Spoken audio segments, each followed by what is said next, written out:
Bienvenidos a esta nueva entrega de la Cátedra de Lenguajes Electrónicos. Nuestro tema de hoy, bloques condicionales if.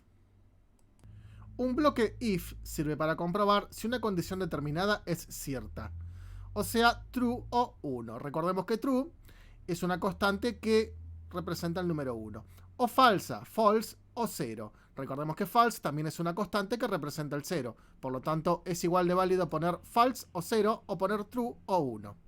Si la condición es cierta, se ejecutarán las instrucciones escritas en su interior, es decir, dentro de las llaves de apertura y de cierre.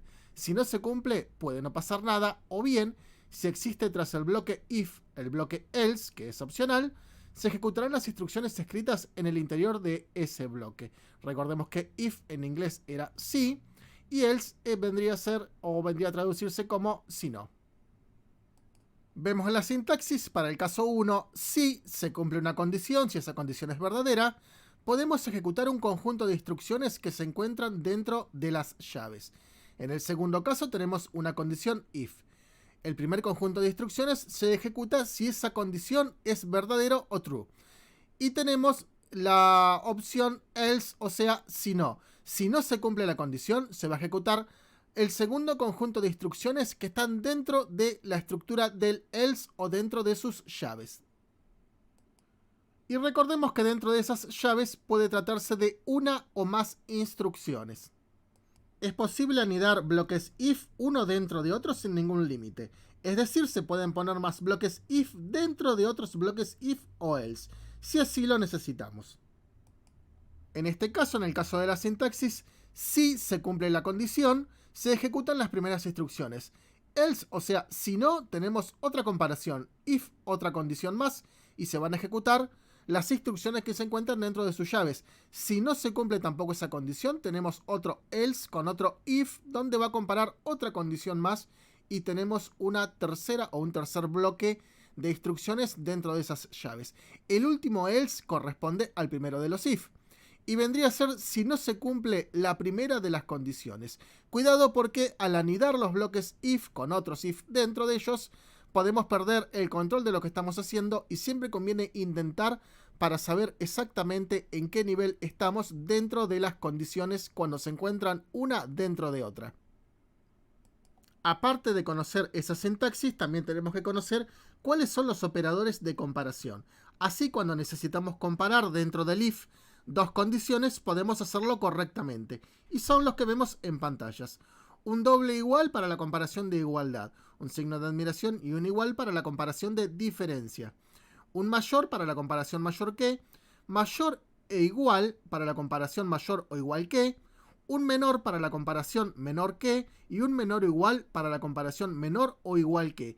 Esta es la sintaxis correcta de los operadores de comparación, y ahora lo vamos a ver en un ejemplo dentro de un sketch. Vamos a realizar ahora un pequeño programita que nos permita comprobar el funcionamiento de la instrucción if.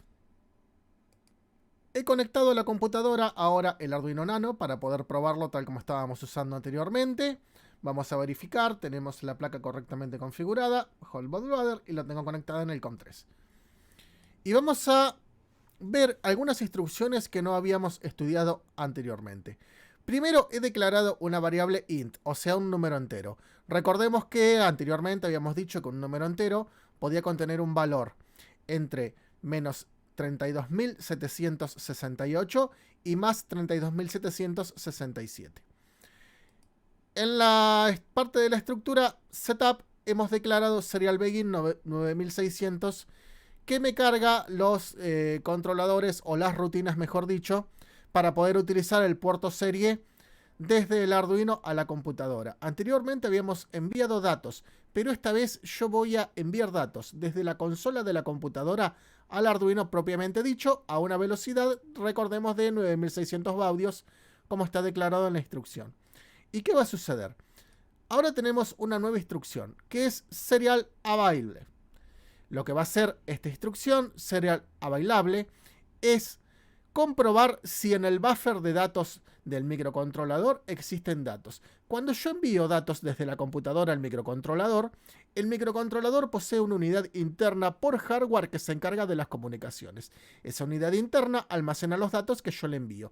Esta instrucción lo que le dice al programa es que verifique si se han enviado datos.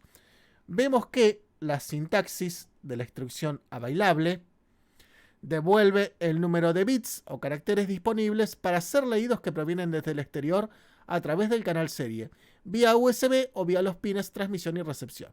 Estos bytes que han llegado al microcontrolador y permanecen almacenados temporalmente en una pequeña memoria de 64 bytes que tiene el chip de tele-UART llamada buffer, hasta que sean procesados mediante la instrucción serial read. Si no hay bytes para leer, esta instrucción devolverá 0 y no tiene parámetros para pasarle. Primeramente, nuestro primero de los if, que es el que anida a los demás, comprueba si existen datos en el buffer. Si yo envié datos desde la computadora hacia el Arduino, comprueba si existen datos. O sea, si los datos son mayor a 0, o sea, si entraron datos, se va a ejecutar mi programita.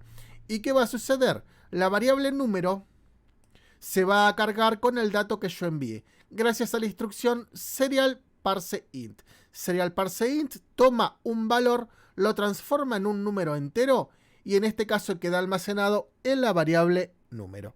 Veamos cómo es la sintaxis de parse int que no la habíamos visto. Lee el buffer de entrada, eliminándolos de allí. Una vez que tomamos el dato queda eliminado todos los datos hasta que se encuentre con un número entero. Su valor de retorno del tipo long será entonces ese número entero encontrado. Cuando detecte el primer carácter posterior no válido, dejará de leer y por lo tanto no seguirá eliminando datos del buffer. Esta instrucción no tiene parámetros. O sea que con esta instrucción vamos a leer el valor que nosotros enviemos desde la consola hasta nuestro Arduino. Una vez que tenemos cargado ese valor en número, lo que hice es imprimirlo en la consola misma para poder tener un feedback de lo que estamos recibiendo. Cuando yo envíe el dato, automáticamente la consola me va a responder con ese número que se detectó. Y aquí es donde vienen las instrucciones if. Primero, if detecta si el número es igual a 23. Fíjense el primero. Si ese número es igual a 23, lo que va a hacer es imprimir en la consola que el número es igual a 23. Si no es un número 23, se fija si el número es menor a 23. Fíjense que tiene otra comprobación más. Si el número es menor a 23, imprime el número es menor que 23. Si no, tenemos un nuevo else, imprime que el número es mayor que 23. ¿Por qué? Porque no se cumplieron las primeras de las dos condiciones. No era igual a 23 y no era menor a 23. Por lo tanto, la única opción que queda es que sea mayor. De esta manera hemos anidado if y elses tal cual lo necesitamos para poder recibir un dato desde la consola y comprobar su valor numérico.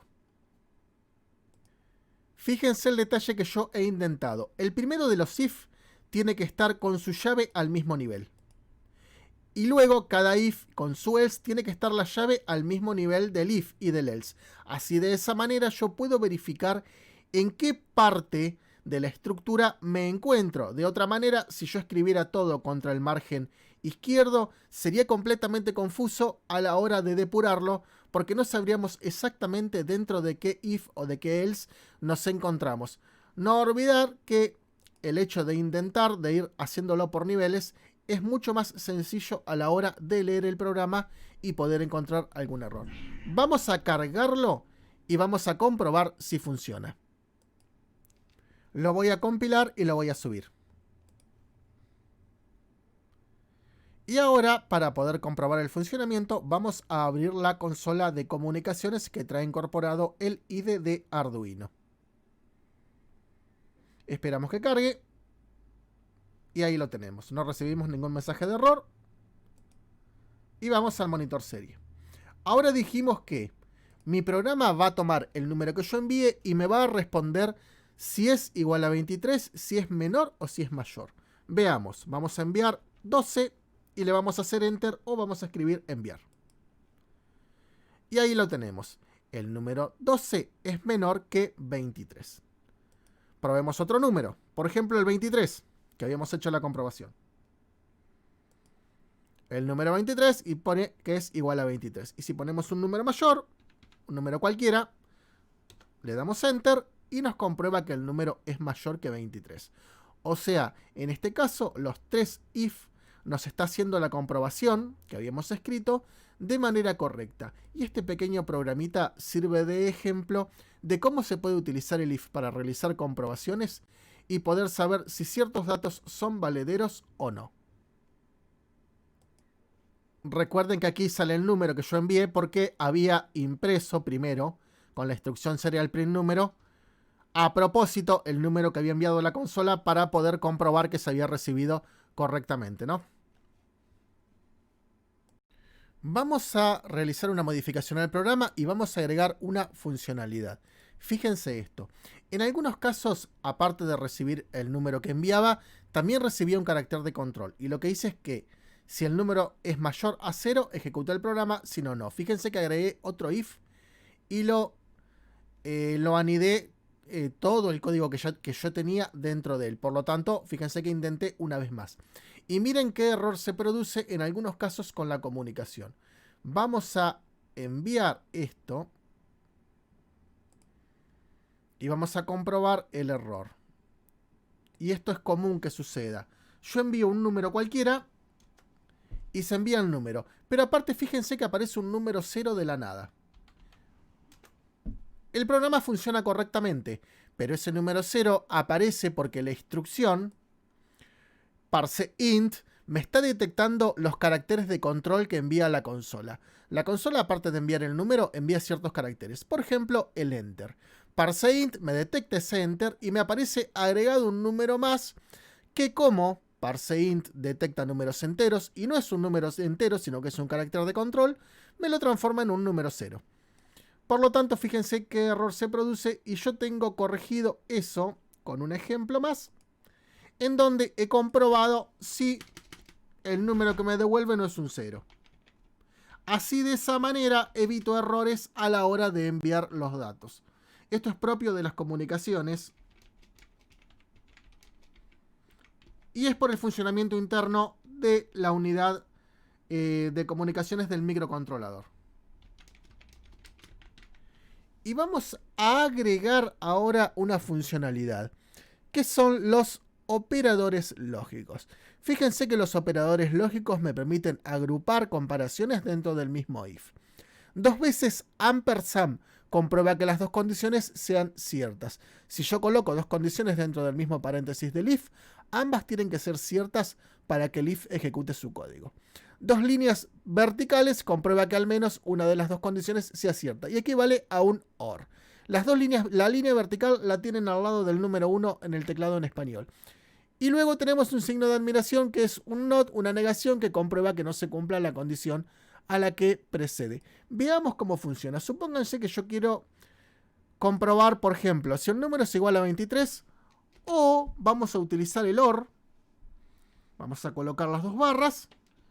Compruebo que el número es igual a cualquier otro valor, por ejemplo, 68.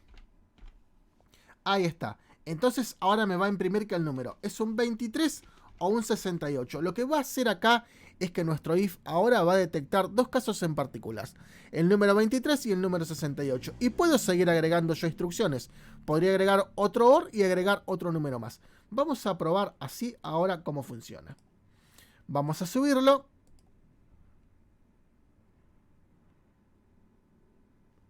Y vamos a ver que ahora nos tiene que detectar un 23 o un 68. Vamos al monitor serie.